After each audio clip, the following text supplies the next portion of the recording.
Missiles fired into Mingecevir, the fourth largest city in Azerbaijan.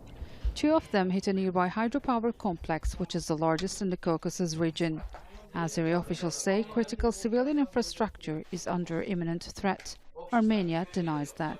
We are deeply concerned about the situation in and around Nagorno-Karabakh. We are, of course, watching the situation very carefully. We have all seen the reports about the increased number of casualties, also civilian casualties, and of course any fighting like this also poses a risk to all kinds of critical infrastructure.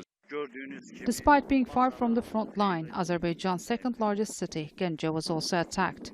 Armenia denies involvement in the killing of 6 civilians. Other Azeri cities such as Terter and Barda, which are close to Nagorno-Karabakh, were also targeted. We live in this city. The Armenian fascists have been bombing this town for days and spreading chaos in this place. Our homes were bombed and destroyed, and we stayed in the middle like this. Everyone went. Azerbaijan's military is also in action. Nagorno-Karabakh's main city, Stoltenberg, has been heavily shelled since Sunday. It's the most intensive bombing of the city since the war in 1994. The town of Shushi, 10 kilometers from Stoltenberg, was also bombed all day Monday.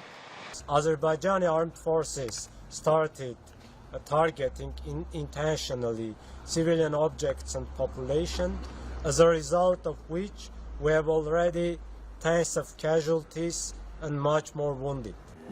Armenia's prime minister is asking all young men who have recently been demobilized to come back to join the battle. Nikol Pashinyan is urging them to fight to the death and ensure victory in this war. The two former Soviet republics have long been in conflict over Azerbaijan's breakaway, mainly ethnic Armenian region of Nagorno-Karabakh. The latest fighting, now into its second week, follows cross-border attacks in July when an already fragile ceasefire was broken. Then Azerbaijan's defense ministry threatened Armenia with attacks on the Mingecevir nuclear power plant. This region serves as a corridor for pipelines carrying oil from the Caspian Sea to international markets. Any threat to stability heightens customers' concerns about supply. Given the intense fighting on the Nagorno-Karabakh front line and missiles striking densely populated areas, many question just how far the two neighbors will carry the conflict despite their domestic problems. Sinem, Koseoglu, Al Jazeera, Mingecevir, Azerbaijan.